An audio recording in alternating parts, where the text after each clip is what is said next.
What's up, everybody, and welcome to the Wait What Are We Talking About podcast, episode 123. My name is Bret, aka Enigma9011. You can catch this podcast live usually every Sunday at 8 p.m. Eastern over on twitch.tv/Enigma9011. You can join the chat if you're a subscriber over there. We'd love to have you in on the conversation. But if you can't catch it live, that's A-OK. You can go over to YouTube and podcast services where it drops topic by topic.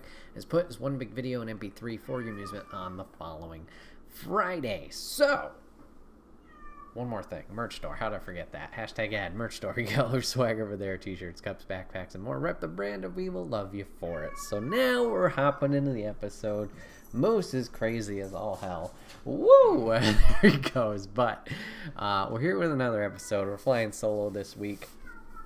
And I wanted to chat a little bit more about WWE2K22. As we are recording, the full roster, let's put that in quotations, has been revealed earlier this week. So I kind of wanted to run through the roster, who's going to be in it, at least from what they say, and then talk about some interesting omissions that are not there, and hear Artemis's side of the tale as well, and who he's upset isn't there. Hi. Having fun over there? Just peeking around the corner.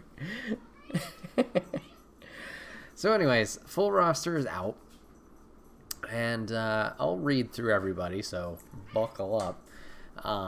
Here we go. Alright, so as of right now, from what 2K has confirmed for their roster, they claim it's full. This does not include DLC besides the pre-orders stuff, and then as we'll talk about, maybe some unlockable characters that are being rumored or, some evidence behind. So here we go. AJ Styles, Akira Tozawa, Alexa Bliss, Alexander Wolf, Andre the Giant, Angel Garza, Angelo Dawkins, Apollo Crews, Aria Davari, Asuka, Austin Theory, Batista, Bayley, Becky Lynch, Beth Phoenix, Bianca Belair, Big Boss Man, Big E, Billy Kay, Bobby Lashley, Booker T, Braun Strowman, Bret the Hitman Hart, Brock Lesnar, Cameron Grimes, Candice LeRae, Carmella, Cedric Alexander, Cesaro, Chad Gable, Charlotte Flair, Chyna, Dakota Kai, Damian Priest, Dana Brooke, Dana Birch, Demon Finn Balor, Dexter Lumis, Diesel, Dolph Ziggler, Dominic Mysterio, Drew Gulak, Drew McIntyre, Eddie Guerrero, Edge, Elias, Ember Moon, Eric Bischoff with the NW Life Edition, Eric, Farouk, Fabian Eichner, Fandango, Finn Balor, Goldberg, Grand Metalik, Happy Corbin, Hollywood Hogan, also with NWO, Hulk Hogan, Humberto Carrillo, Io Shirai, Isaiah Swerve Scott, Ivar, Jake the Snake Roberts, that's an interesting one, JBL, Jeff Hardy, Jerry the King Lawler, Jey Uso, Jim Neidhart, Jimmy Uso, Jey Uso, Jimmy Uso, there we go, Jinder Mahal, Joaquin Wilde, Cena, Morrison, Johnny Gargano, Jordan Devlin, Kalisto, Kane, Karrion Kross, Kaylee Ray, Keith Lee, Kevin Nash, also NWO, Kevin Owens, Kofi Kingston, Kushida, Kyle O'Reilly, another interesting one, Lacey Evans, Lana, Lindsay Dorado, Liv Morgan, Mace, Macho Man, Randy Savage, Mandy Rose, Mansoor, Marcel Barthel, Maurice, Mia Yim, Mickey James, $1 Million Man, Ted DiBiase, Montez Ford, Mr. McMahon, Murphy, Mustafa Ali, MVP, Naomi, Natalia, Nia Jax, Nikki, ASH, Oni Lorcan, Otis, Papashango, Pete Dunne, Peyton Royce, R-Truth, Randy Orton, Raquel Gonzalez, Raul Mendoza, Razor Ramon, Reckoning, Rey Mysterio, Rhea Ripley, Ric Flair, Ricochet, Riddle, Road Dogg Jesse James, Robert Roode, Roderick Strong, Roman Reigns, Roddy Piper, Sami Zayn, Samoa Joe, Santos Escobar, Sasha Banks, Scott Hall, NWL version, Seth Rollins, Shane McMahon, Shawn Michaels, Shayna Baszler, Sheamus, Shelton Benjamin, Shinsuke Nakamura, Shotzi Blackheart, just named Shotzi, Slapjack, yeah, that's a name, Stone Cold Steve Austin, Sonya Deville, Stephanie McMahon, 6 with the NWO version, T-Bar, because fuck it, Tamina, Tegan Knox, Brian Kendrick, The Miz, The Rock, Timothy Thatcher, Titus O'Neil, Tommaso Ciampa, Tony Storm, Trent Seven, Triple H, Stratus, Tucker, Tyler Bate, Tyler Breeze, Ultimate Warrior, Undertaker, Ministry of Magic, Phantom Mask, Boneyard with the pre-order along with his base, Walter, William Regal, X-Pac, and Xavier Woods. Woo! Okay, so big roster there. Hopefully you're still hanging on through that. So as we're reading through, great roster, a lot of red flags pop up of like, wait a minute. Obviously, we know the past year or two has been hell on releases. As many a name has been released from their contract, 90 days, blah, blah, blah. And a lot of these people are in different companies or aren't even around. So, heading over to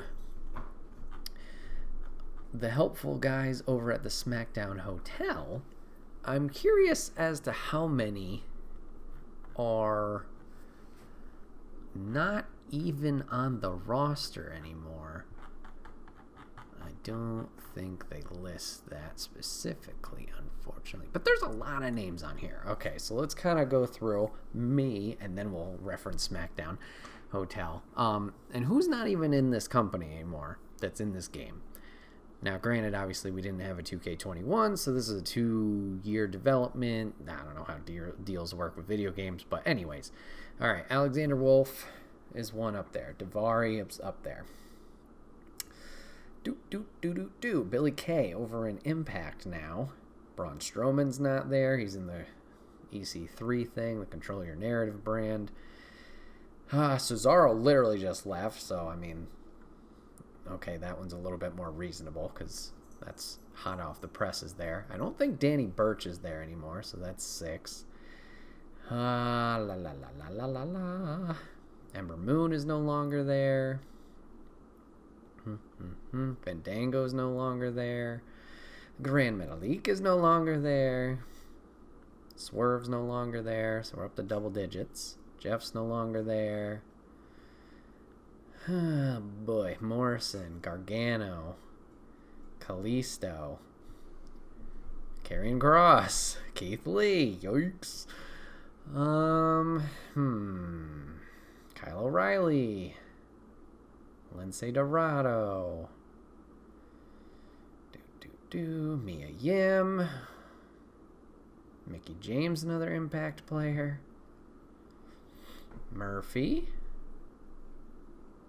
Nia Jax, Oni Lorcan,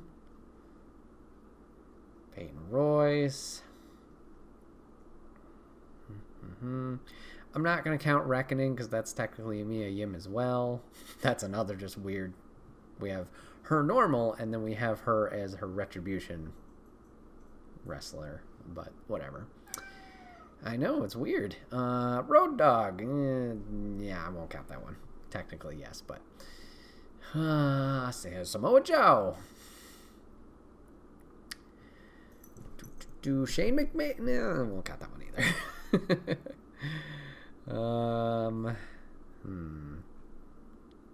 She's still there. Tegan Knox, Brian Kendrick, Timothy Thatcher, I think, got let go. Tony Storm left. Tucker's been gone. Tyler Breeze is gone. William Regal's gone. So that's like 27 people in this game that aren't there. And maybe I counted wrong. Maybe it's 30-something. But that's a lot of people. Now, granted, as a fan, I'm happy for it because, you know, it's cool. We get these people that, you know, we really enjoyed in the company, but unfortunately got let go because of financial reasons. So it's cool that they do get their spot to be in a game, especially some newcomers like Cross being in there. It's nice to see that they're going to be able to make their appearance in the game and we'll be able to play as them. So now for some interesting omissions. So, you know, there's some obvious names that aren't in that are like they're in AEW in the more legend status. I guess you could say no Big Show, no Christian, no Mark Henry, no Sting. Okay, I get it. Kurt Angle's not in it. That's an odd one. I don't know why that is, especially with the Rey Mysterio showcase, so I don't know. Like I said, there's this gray area of where, like, unlockables aren't being talked about. Dominic Mysterio has been confirmed as unlockable, but obviously he was in that list. We'll kind of get into it a little bit later on of some other news of potential unlockables. But, so, as of Legends, the ones that were previously in there, that were removed are those. Now, with the 27 names we just kind of talked about, obviously the releases, I don't know the like time span for some of these. Some of these names feel like they were released a long time ago, and there's people who are missing that like it was a shorter time frame of when their release was or when their contract ended, etc., etc. So maybe these people are missing. I could see one missing because it was like a contract end, but there's a lot of them that are fit that release criteria that, like, once again, I don't know the timing of it, but they didn't make it. So the big one that I'm sad about is Adam Cole Bay. Nowhere to be seen here. Now I can understand because he is a contract that just ran out. If it's that case, okay. However, I guess to immediately blow up my point that I was trying to make, Gargano and O'Reilly, both their contracts ended. They weren't released or anything like that, but they're in the game. And Cole left prior to them. So is it because Cole, also going to blow up this point, is it because Cole's a big star in AEW now? They're not going to like promote that? But then looking at the roster and those 27 names I fucking listed, there are people who are in AEW. Kyle O'Reilly's in AEW right now. Keith Lee just made his appearance in AEW. There's some people in Impact. We mentioned the Inspiration now, the Iconics. We mentioned Mickie James, her being over there. Like, there's a lot of really odd, like, it's so odd that he's missing because of, obviously, the other examples. And my only thinking is maybe because he's elevated over there. And that's the same could be said for Aleister Black. Aleister Black's not in this game. Bobby Fish isn't in the game, or at least said. But that was a release. But, like, if, no offense to Fish, he doesn't seem on the scale of Cole to be like they would be worried about saying him. Like, once again, Kyle's in it. It's just the biggest, like, head scratcher of, like, what? Now, could these guys be unlockable? Potentially. Now, the reason I'm saying, like, maybe on the potentially unlockable stuff. So, once again, shout out to the SmackDown Hotel. They've been covering this game, like a couple other people on Twitter, like crazy people, really analyzing screenshots and stuff like that. There has been some like t-shirts in the crowd. People have always picked up on that year to year of like, oh, this is a t-shirt, they got to be in the game. So I guess there's been an Aaliyah-esque t-shirt circling around, and people are like, oh, well, does that mean she's DLC?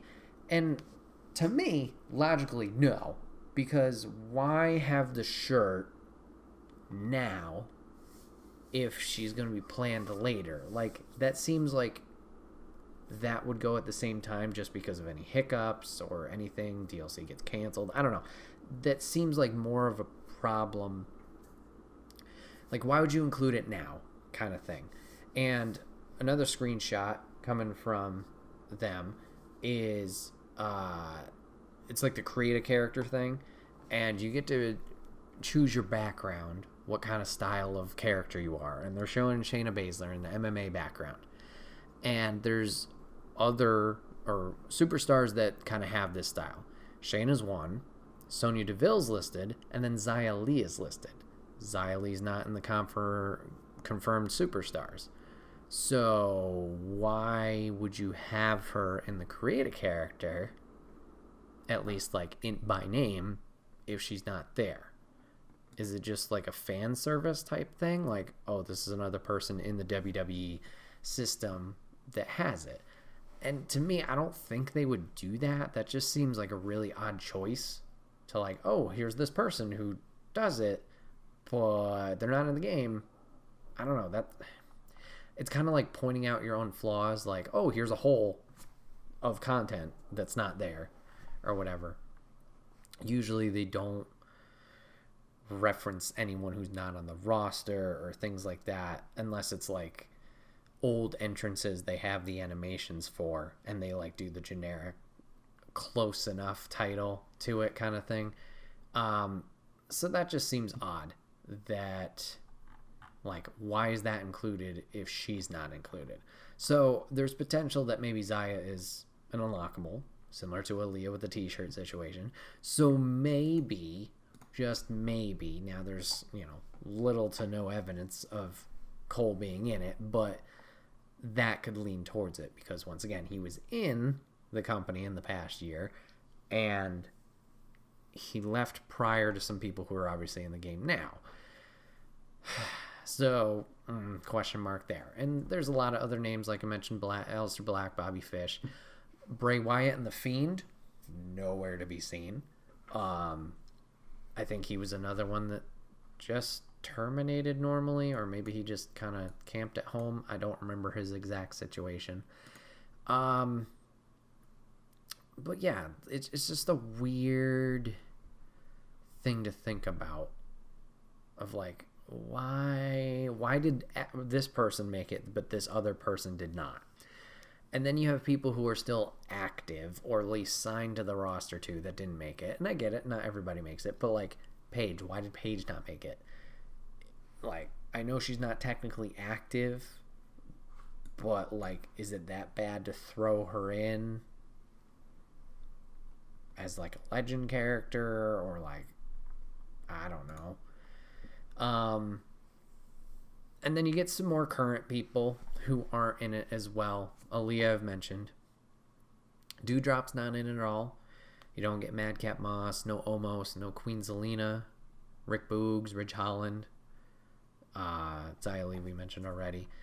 You get some more of the 2.0 NXT 2.0 guys, which a lot of people think in DLC. That makes sense. They're more recent players, so like maybe they haven't been scanned in, or that would just kind of like make something enticing, like, oh, it's the new brand of superstar, like that's a buying point for the DLC. So like a Braun Breaker, or Toxic Attraction, Indy Hartwell. I don't know. There's a lot of people on here. LA Knight, MSK. We'll have to see what their plans are for DLC. There's no confirmation. It's just 5 different packs, I think, is what has been said. I think based on memory, pre-order bonuses are usually one of the packs. So if you pre-ordered, you could get the Undertaker pack. So those 3. So I don't know if that's like its own pack, or if they're just going to be downloadable later. Same with the Rey Mysterio Halloween Havoc outfit. That's on there. Maybe that's an unlockable during his showcase. Or sorry, not, did I say 99? 96. For Starcade. That's what it is, Starcade. So I don't know if that's the case. And then my best guess would be this NWO pack that is included in the season pass. Like I said, I'm just going off of what has happened in the past. You pre-order, you get this thing. It's like early access kind of thing. So I feel like the NWO guys will be included in that season pass later. So that would be one of the 5 packs. So it's going to be interesting to see who makes up for the rest of it. On their site right now, it says Season Pass. Season Pass allows gamers the opportunity to gain access to all 5 of the DLC packs, featuring new superstars and legends. So obviously now we know, similar to old ones, like it's a confirmation of older wrestlers and then some new people. So the 2.0 guys, most likely, or maybe somebody they're pushing more recently on the roster, like a Dewdrop, to make it in. Maybe during the time of scans that she wasn't being used as much or pushed as much, like that could go. Same with Omos. Omos is a weirder one, I would think, because he's been around a little bit longer. Same with Zelina, but that's a potential. That's a possibility. So yeah, it's a great roster. I'm very excited for next Tuesday for early access. And like I said, I'm excited that some of these release people have made it into the game, because great, the creation suite is awesome and people do a great job in there, but it's always like, well, it's created, so it doesn't feel as genuine, like especially with like theme music and etc. So having these people in there is nice, and it's going to be cool to see them in the higher resolution character models like we've seen in screenshots and footage so far, especially for next gen. Very excited for that. So yeah, it's cool. It's the whole weirdness of timing for who is included and who is not included, because some just don't straight up make sense. And game development takes quite a while. Takes a long time, and I don't know. I don't think that would be something. We made the jokes about 2K and WWE with all the releases, like, geez, who's going to be left for the roster? Because you would think you would delete it, but obviously they're not. So, like, do you just toss away all this work you did for people animating their entrance or the character models and stuff like that? I could get it if it was like somebody really problematic, something happened outside of, out in the world, and like, ooh, no, don't include this person, they're a piece of shit. Like, I get that. But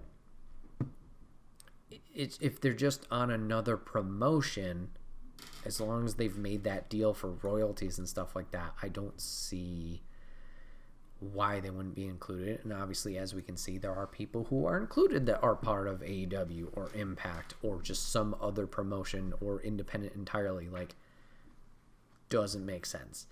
So we'll have to see. The game's official launch is next Friday as of recording, so the 11th, and then if you pre-ordered for early access, it's the 8th. Excuse me. So excited to jump into the game, excited to start streaming it.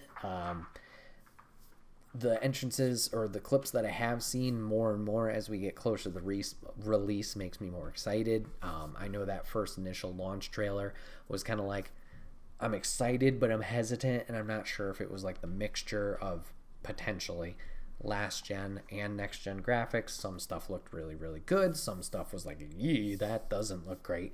The more I've seen recently has made me more excited. The way things are animated and people looks fantastic. So excited to jump into it. Excited to jump into GM mode, see how difficult this thing is compared to, SmackDown versus Raw 06 through 08. And then the My Rise mode, the like my career, the create a superstar, take them through. With the information that's come out about that so far, that looks really interesting as well, compared to past story modes that they've attempted for your create a superstar. Apparently a lot of recorded dialogue from active wrestlers and legends, which is nice. Apparently, allegedly, there's like 50 hours of content, and you can really decide how your character is, whether they're a good guy, whether they're a bad guy, and you can change it, it seems like, at your choosing. So that's really nice to have that flexibility. I just hope it is fun and exciting. There was potential a few years ago, I don't remember which year it was, but where you would like work your way up the system, and you could choose when to jump from NXT up to the main roster, or if you wanted to go to the main roster right away after your tryout matches, etc. And it seemed conceptually fun, but when playing it, it was like, I think I fought Big Cass like 8 weeks in a row. We were in a rivalry to start, so it made sense. But then after that, I was in a rivalry with somebody else, and we were still fighting single matches every freaking week. I'm like, this is not fun anymore. So hopefully there's enough variety in it this year, whether it's who I'm fighting or who I'm facing, or at least like things happening, interference, story, like moments in the story that kind of keep it going along and make it interesting. Hopefully we'll see that in this year's as we play My Rise. And then there's one other mode in there. It's kind of like a card collector. My Faction, I believe it's called. I'm interested to see what that's like. I wonder if it's like NBA's kind of thing with the My Team, where you collect the cards, and those cards are the players you can use in the game, and you can go up against, the actual teams or Legends teams, Hall of Fame teams, and you kind of manage that. If it is, that game mode has been a lot of fun. I know some people get really invested in the My Team on NBA side. From what I've played on my own offline, that's been a blast. But I don't know if 100% that's how it works here, if those are the superstars you use and wrestle as, or if it's just more of a card-based type game mode. We'll have to see. We'll have to see how that plays out. But yeah, just want to talk about the roster a little bit, and yeah, just the weird mystery area we're in of like why so-and-so is included and someone isn't. Hopefully these people that we talked about today, Cole, Aleister Black, like I'd love for them to be in it. Like the more the merrier. And it'd be fun, obviously, in GM mode to play like these hypothetical situations of an NXT versus an AEW if they didn't give up on NXT and stuff like that, or just even have them included in these fantasy drafts would be nice, but only time will tell. We'll have to see. Unlockables, in my opinion, are always a blast. I know the season pass, usually they give you like a key if you just want to instantly unlock everything. Personally, myself, makes it more interesting if I chase after it and have that goal to attain. So if these characters will be unlockable, I mean, that is a big motivator. Yeah, I get to play as Adam Cole in WWE game. Hell yeah, But we shall see. Only time will tell. And like I said, I'm looking forward to streaming it. If you're interested in watching, keep an eye on social media, and you can see when we're streaming some WWE 2K over on the channel. But let's move over to topic 2. Total 180, different direction here. I want to talk about a little show that I've been watching recently, an anime. We're getting back into the swing of things with that. Lady and I have fully dived into a show called Demon Slayer, and we are enjoying it a lot. So I kind of want to talk about Demon Slayer. Now, Demon Slayer's been going for a little while. I believe the show is on season 4 or 5. I could be wrong about that. Maybe, no. It's 3 seasons, and then they have a movie out. My bad. That's what it is. So far, Lady and I have plowed our way through by binge watching season 1 and season 2. And then we started season 3, the entertainment arc. But unfortunately, they do not have dubbed versions of the rest of that saga or that arc yet. So at the moment, we've kind of taken a hiatus. Nothing wrong with subtitles, just it's a little hard to focus on what's going on sometimes when you're reading everything. So we'll play it patient. We'll be patient with it, but we've really enjoyed our time with the first 2 seasons. So essentially what Demon Slayer is, if you guys don't know, it is a story about a young boy who is living with his family, and he essentially, works really hard to support his family, make sure they have enough money, resources, etc. to, live their life in the forest, just, being themselves and having a great time, stuff. He goes on a trip to sell his wares, and unfortunately when he returns home, his family has been killed by a demon.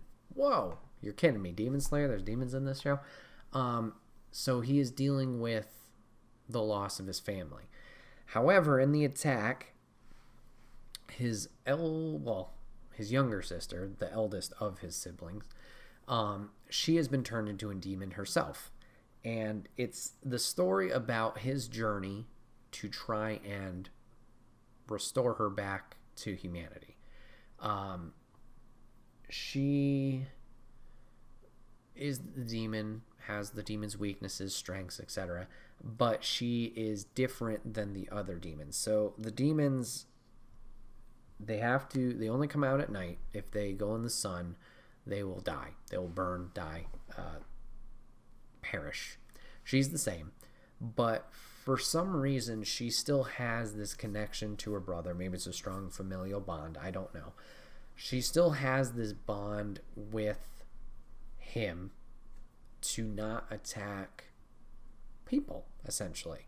And the demons, what they need to survive is human blood. They hunger for it. So they attack humans, they destroy them, they get more powerful as they, consume more people, yada, yada, yada. But for some reason, she is not like that. She knows what she's doing and just has the abilities of, the speed, the strength of the rest of the demons. So the whole story is him trying to help her to get back to humanity, to cure her. And the way that he's going to do this is to become a part of the Demon Slayer Corps, which is like a secret, not military group, but secret group, secret society that protects the rest of humanity from these demons, keeps them protected, safe, stuff like that. So he's going to join them to try and understand more about the demons, figure out the whole situation, whatever from there. And I think this show hooked us early on because it's not like other animes that we've watched where, obviously My Hero and Dragon Ball, like, the hero's journey is there. Obviously, they have their motivations. Goku wants to be this champion in the tournament and, become stronger. And then Deku is the same way. He wants to learn about how to become a hero from getting his power, his, quirk, and then, doing the right thing with it. And this show has a lot of parallels to those where it's the same idea. Tanjiro, is that his name? Wow. Yeah, I'm really bad with names, so I apologize. Yes, Tanjiro, our main character here. He's the same, like, conceptually as them of, like, I want to get stronger, I want to be better, I want to help people. But I think something that this show does that the others don't is it's very serious in tone. And for, like, a good chunk of it at the beginning, it's very heavily story-based and, like, is taking itself very seriously. Now, the other shows, like a My Hero, for example, I'm just going to use this one as my best example because this seems like, at least to me personally, this seems like the biggest parallel where they share a lot of similarities and go along the same path. Deku is very emotional early on in the show. I think we joked about it podcast upon podcast ago of, like, we almost stopped watching My Hero because Deku was just crying all the time. Like, everything was the end of the world and he's crying about, like, his arm. I don't know. While Tanjiro is also emotional, he'll become more emotional later on in the show as the series continues, but his determination, like, he sucks it up and he gets the job done, or he gets to action. Not that Deku doesn't do that, but early on in the show, a different side of the story for him. So seeing Tanjiro go forward and tackle these challenges is really cool. Makes it, you want to see him succeed. And also just, like, the severity of the situation, like how threatening the demons are to him and his sister and his livelihood surviving. It takes itself seriously, which makes it interesting. It's not a joke. And there are some points that will come on later on in the show where it's like, oh, all right, well, this sounds wrong of me to say, but the typical anime thing where, like, there's a character that's the butt of the joke, or, like, is this way over the top character.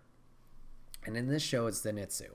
And he's not going to show up for a while, at least in a main forefront, but he's going to become a good friend of Tanjiro.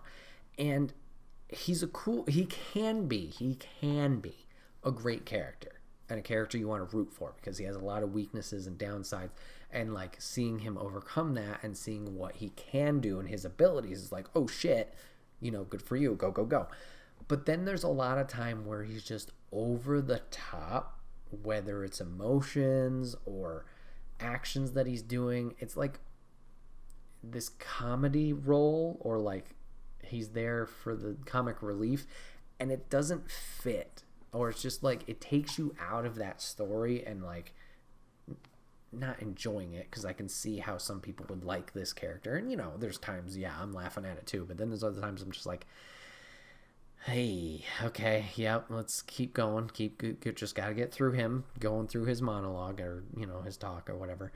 And, yeah, it's moments like that where it's like, I don't like it. But it's the other side of the coin that makes this series very interesting, is seeing the different character abilities and their motivations and the seriousness of tone. I think that's the big thing. Like I keep going back to seriousness and tone that makes this show interesting. And there's other characters that we're going to meet along the way that also pique interest. Inosuke is going to join in later on. And yeah, he's a little bit gimmicky too, a little bit comical and over the top. But I don't feel he's like the off-putting kind like Zenitsu is, where it's like, dude, collect yourself. He's like over the top of like just bullhead strong, like just trying to be the best there is kind of thing. And then you get into the Hashira, which are like this elite pig-headed, if you will, for Inosuke, yes. And then you get into the Hashira, which are really interesting characters, similar to, once again, to My Hero. I'm going to draw parallels here to the top-rated heroes, like an All Might, like an Eraserhead, like Best Genius. Like they're the heroes that like they're trying to work up to in the three, our main characters of Tanjiro, Zenitsu, and Inosuke. Like these are what they want to be, that next level. And it could be the allure of like, oh shit, we don't know a lot about these characters, so it's kind of like that mystery element. But through their reveal, it's like, oh, we've seen what Tanjiro can do, and it's really cool. What can these guys do? And season 2 kind of allows us to see that a little bit, as we'll follow one of them, Rengoku, and we see his abilities and what he's able to do, and it's insane. He's a really fun character. He's very interesting with his personality, and seeing his abilities in combat, it's dope as fuck. So including these characters in there just like makes you want more and more. Like I want to see what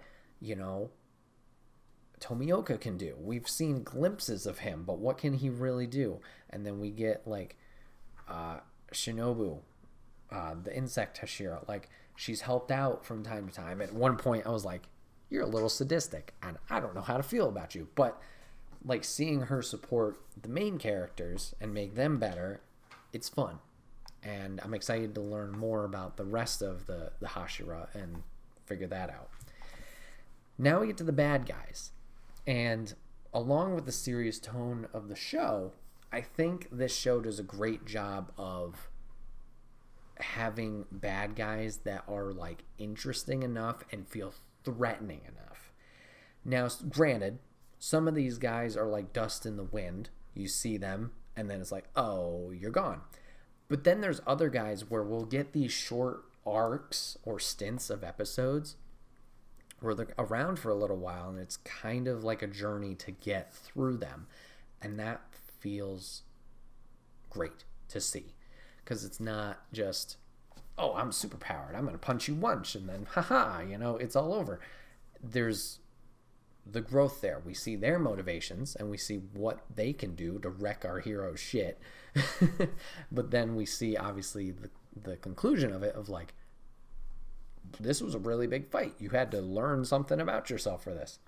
Now there's some lower level demons. They got a whole pay scale, not really, skill level here of like, you get your jobber demons. These are the ones you're just going to go in and they're the missions. But then as the show continues, you learn about like this elite 12 that our main demon, our main villain, kind of has under his wing. And even seeing the scale from the lower 6 to the upper 6 of different skills and abilities is compelling. In the first season, we're going to see one of the lower 6 and his family of like arachnid-esque demons.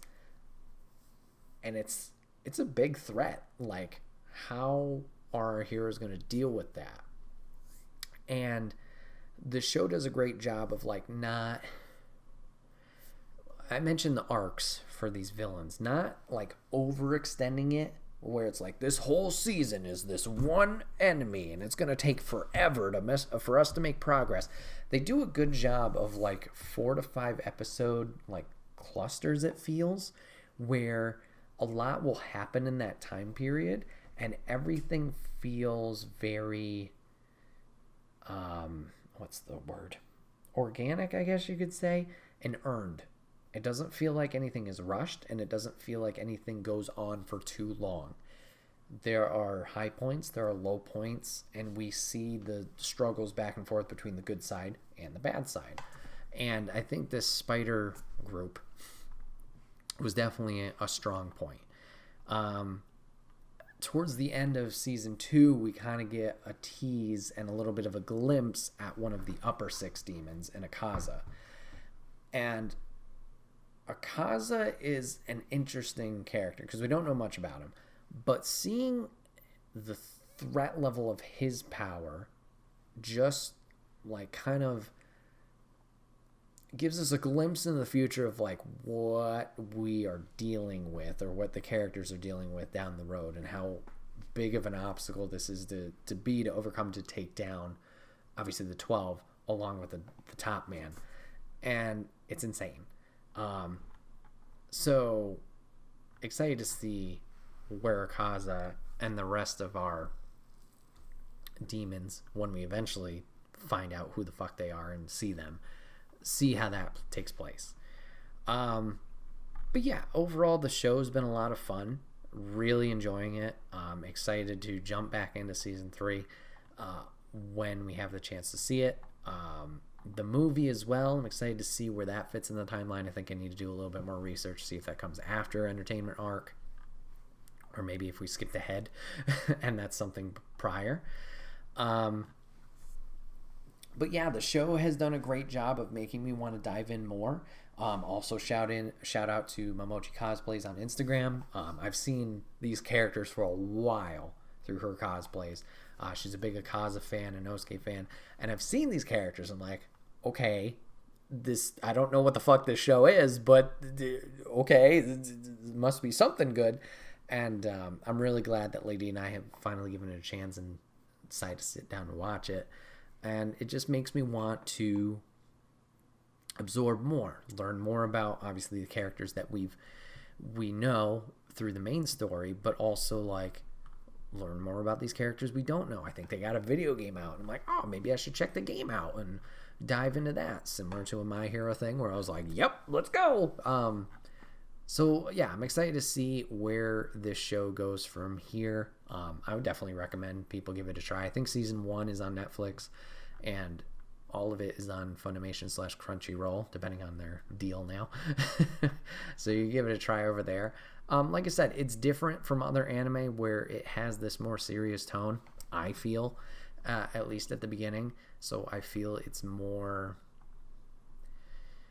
not as much of a joke as some other anime are. And I know I'm probably pissing off a lot of anime fans when I say that, but like some people are either way over the top in other anime or like it's very sexualized and stuff like that. Don't get me wrong, there'll be stuff that's like that, but it's not all the time, which I appreciate.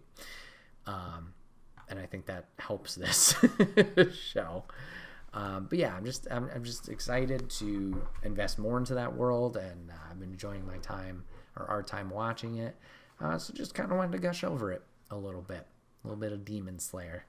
But yeah, that's been another episode of the Wait, What Are We Talking About podcast. My name is Bret, aka Enigma911. And normally you can catch this podcast live over on twitch.tv/Enigma911 every Sunday at 8 p.m. Eastern. You join the chat if you're a subscriber over there. We'd love to have you in on the conversation. But if you can't catch live, that's A-OK. Go over to YouTube and podcast services the very next week, where it's broken out topic by topic and put as one big video and MP3 for your amusement on the following Friday. Last but not least, #ad merch store. Get all of your swag over there. T-shirts, cups, backpacks, and more. Rep the brand. Support us, and we would love you for it. Appreciate you guys hanging out with me today, giving this a watch, giving this a listen. Next episode's probably going to be another solo one, so hopefully you're not sick of me yet. But don't worry, we'll be getting some more fun guests coming up in the next month and have some fun conversations with them. But once again, thanks for giving this the time, giving this the chance. Hope you guys enjoyed, and we will see you guys on the next one. Take care.